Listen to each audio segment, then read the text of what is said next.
Hi, and welcome to Kudu Chronicles podcast. And I know you can tell I'm excited. I am excited, obviously, because I am joined on the podcast by somebody who just inspires me. She is a med student, she is a content creator, and she is the founder of a nonprofit organization.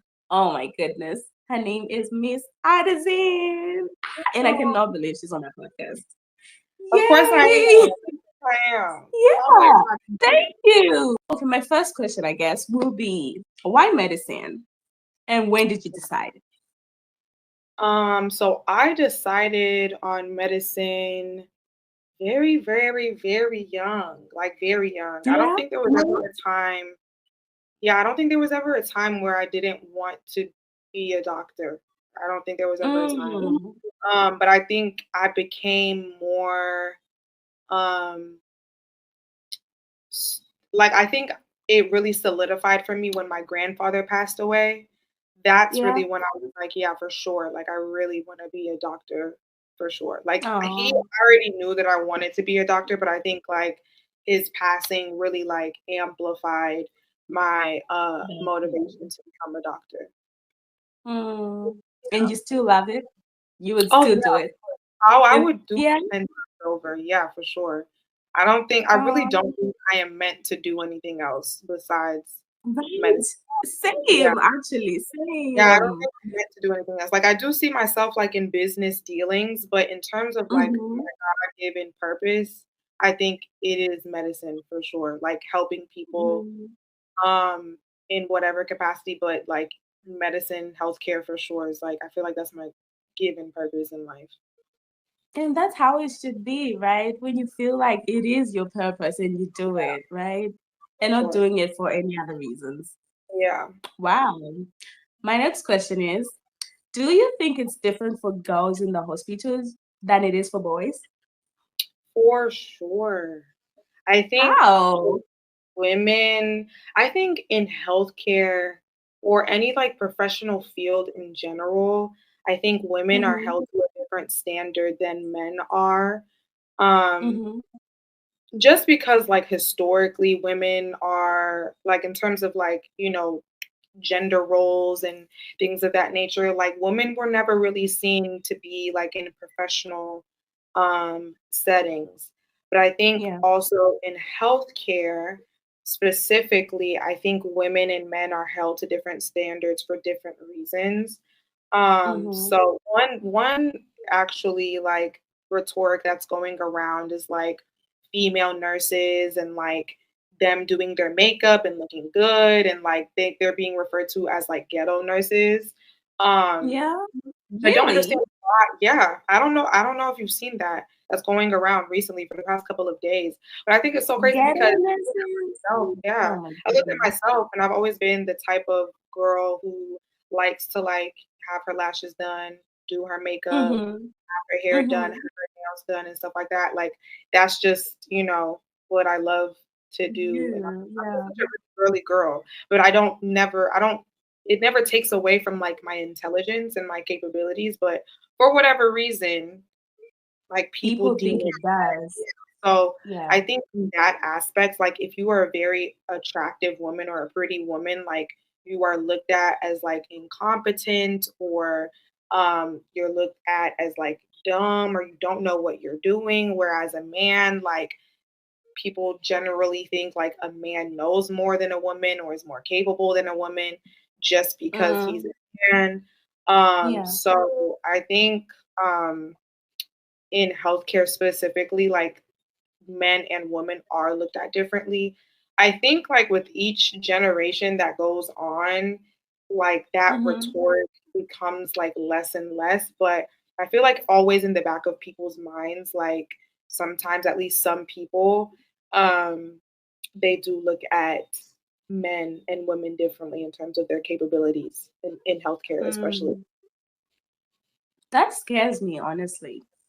It shouldn't. I don't know. I get all of these, different stereotypes and stuff like that can be Mm-hmm. intimidating. But if Yeah. you are confident like in yourself, number one, I think you have to be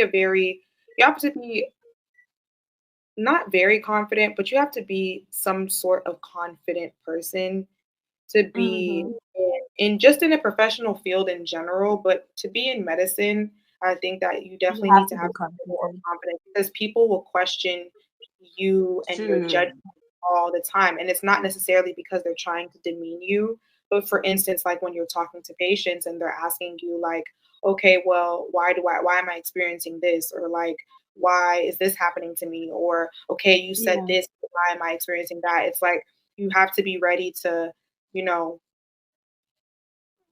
talk from Speak your sense of, yeah, confident. you're Yeah. ready to talk from your sense of, intelligence and your background of knowledge and stuff like that. So if you're not confident Yeah. in yourself, then your patients aren't confident in you, like as In a you. practitioner. Yeah. So True. True. Wow. Oh my goodness, that is so good. yeah. Can we talk about tests and failing?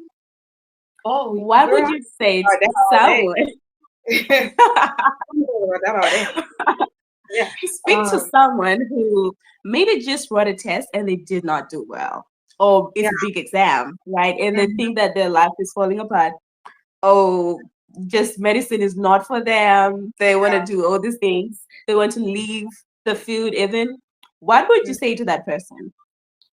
Um, I would say if it is truly like your passion to keep going. And Yeah. I don't know, I love when people ask me like about failure and all of that because I experienced so much failure prior to medical school. But even when I was, Really? even currently in medical school, I experienced a lot of failure. And Yeah. I think that number one, if I didn't have my faith in God, Mm-hmm. genuinely, I don't think I would make it as far as I have for I real. love that. I Wow. also think that, again, it also goes back to like confidence in yourself because it's very easy to equate like your success or to equate like your worthiness um, to a test score. Yeah. And Yeah.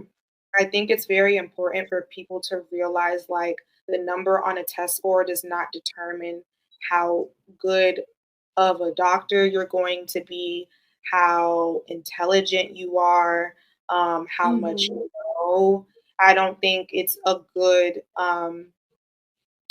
it's not a good way to determine like Your your word. capabilities. Yeah. Like, yeah, it might determine how much you know at that time, but if we were Mm-hmm. given like an infinite amount of time to be able to study the amount of material that we have to, like, of course, you Yeah. would get like a 100 or whatever. But Mm-hmm. I just tell people to keep going. Another thing that I also tell people to do is really like do a lot of inner workings. So, like Yeah. Yeah. being honest with yourself and understanding like why you might have failed or why you might not have performed as well as you wanted to Mm-hmm. is a big way to be able to like change the outcome of the Yeah. next assessment. For me, I did a lot of trial and error like my first year of medical Mm-hmm. school Yeah. until I finally figured out number one, like how to best study for myself, and number two, the fact that I was like Mm-hmm. undiagnosed ADHD. So figuring out like what study method worked best for me, and then also figuring out that I actually like had like a chemical imbalance that was literally Mm-hmm. my issue. Figuring that Mm-hmm. out definitely has made like a world of a difference for me in my academics. So Yeah.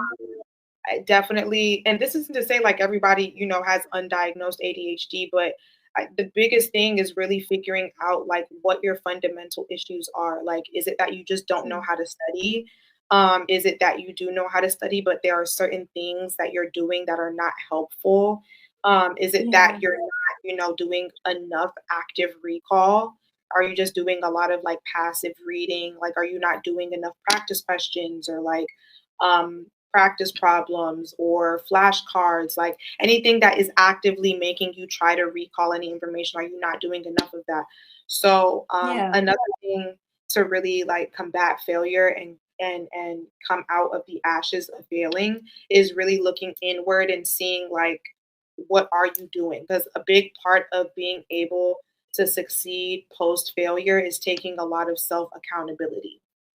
Yeah, yeah, Yeah. true, true. I actually think that when you fail, the next question shouldn't be maybe like what am I gonna do in the sense that like what else should I do? Which Yeah. field am I going to Yeah. next? It I think should be people are very what should I change? Yeah, when they feel like people are just very, very reactive and reactive in the sense of like they're ready to move on to the next thing. yeah, When in reality, like they need to be reactive in the sense of thinking, okay, what can I do better the next time? Not move to a exactly. whole different, realm of Exactly. whatever else. Yeah. So True.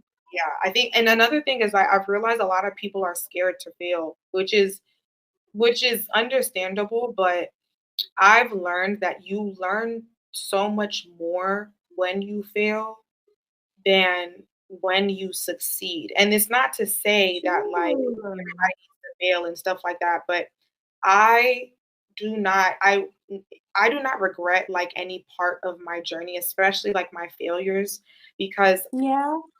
after the fact, like I feel like I take my success. I'm so much more grateful for my success. But another thing is that I also look back on what did I do to be successful as well. Like I feel like I Mm-hmm. reflect in both Hmm. my failures and I also reflect in my success.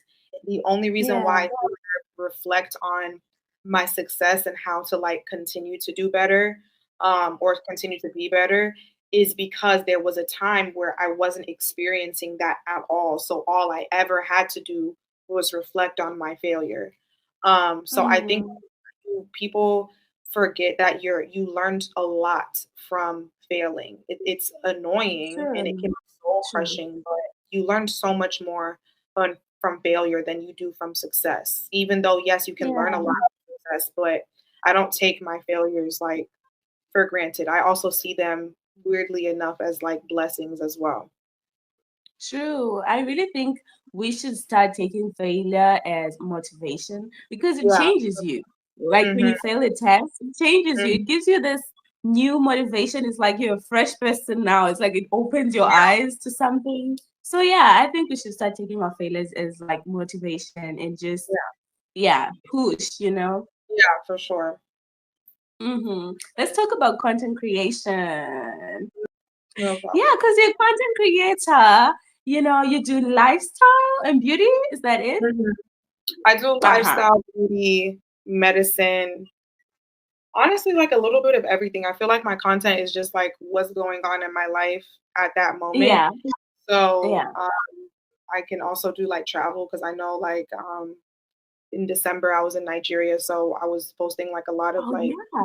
travel content and stuff like that. So really, I just say medicine and lifestyle because lifestyle really encompasses all of my other interests: beauty, Everything. makeup, Yeah. fashion, fragrance, all that type of stuff. So yeah. Do you think at some point, or do you think ever, content creation gets in the way of your medical journey or just like your studies, or no?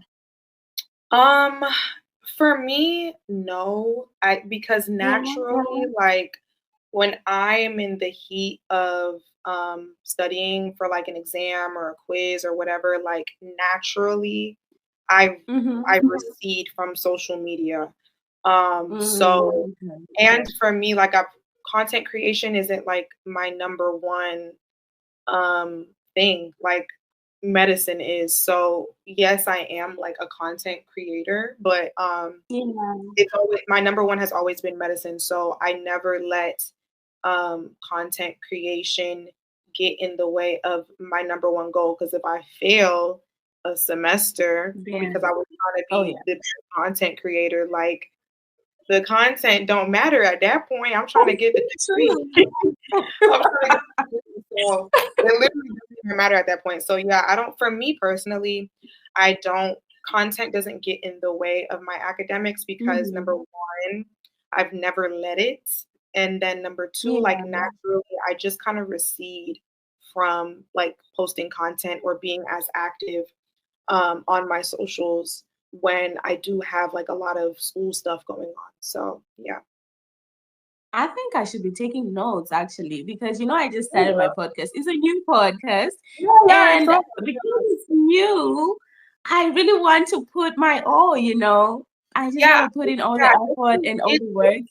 It's definitely a balance because even aside from my content creation, I also um, am the founder and president of my nonprofit organization. So Yes, even with I that was being a gonna talk lot of about that. yeah, so even like I find myself like if anything distracts me, I'll be honest. Like if anything really distracts me from Yeah, school, it's not content creation. It's actually my nonprofit because I want to grow my nonprofit to a certain I have a vision for my nonprofit and I feel like I have yeah.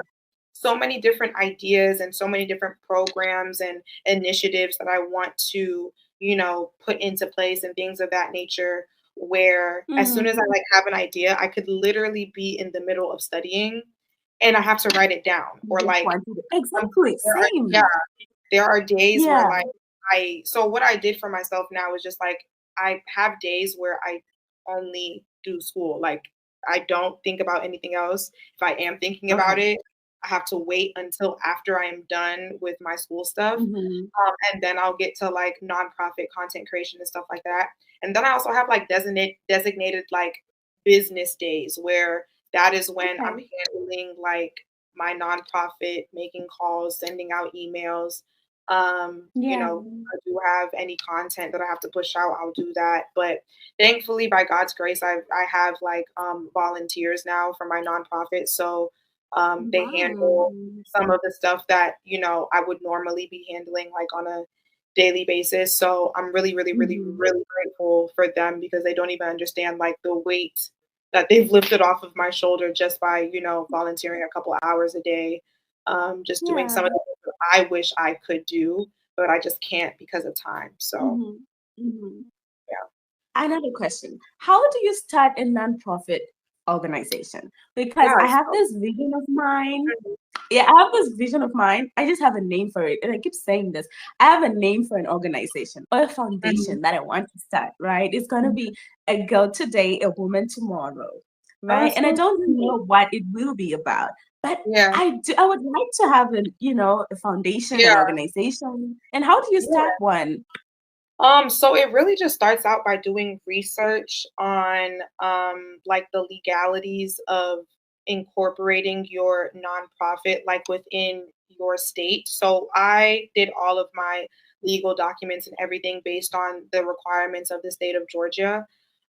I can Okay. actually send you like the website that I used and like there was a Yes, whole please. checklist, all of that to make sure like you're within, legal whatever and the Mm-hmm. incorporation, the fees and all that type of stuff. Like they have it for each state. So I can actually send that to you via I would email. like that.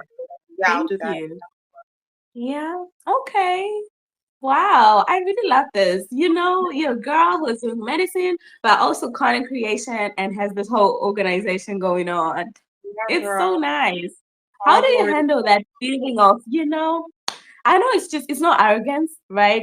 But Yeah. you have all these things going on for you. Is it the same as when you didn't have all that going on? When you were not a med student, you were not, the founder of a foundation, you were not creating content. You didn't Yeah. have, is it the same? Do you feel like you're the same person now as you were?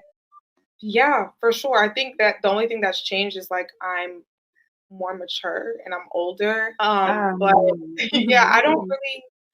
I don't really look at everything that I do.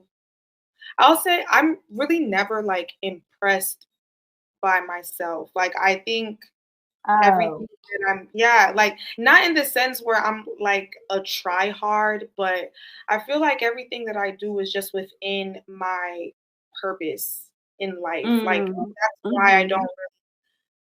I don't really like toot my own horn or like when people are like, "Oh my god, you do it all." I'm just like I just think I'm doing what I'm supposed to be doing. Like To yes, be it's a doing. lot. Mm. Yeah, like yes, it's a lot and yes, it can become overwhelming and stuff like that, but I just think that Yeah.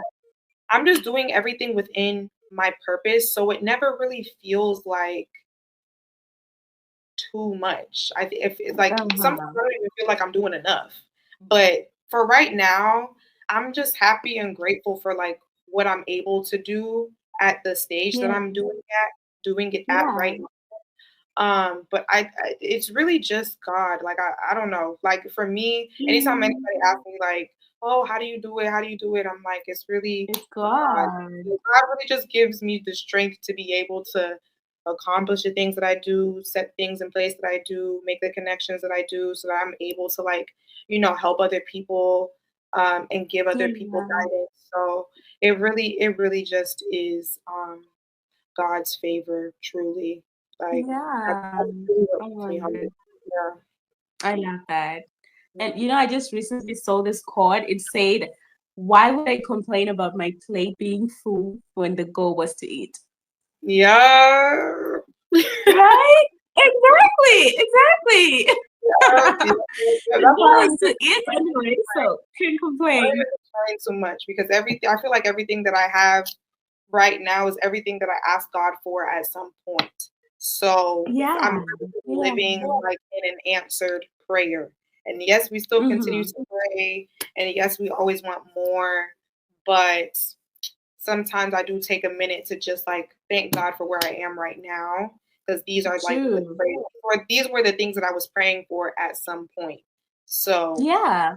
I'm just grateful to be where I'm at today. So yeah, That is so true. I really think it's important to take some time to just be thankful for the things that you have, even yeah, as you wait for the things that you would want to have, yeah, yeah. Yeah.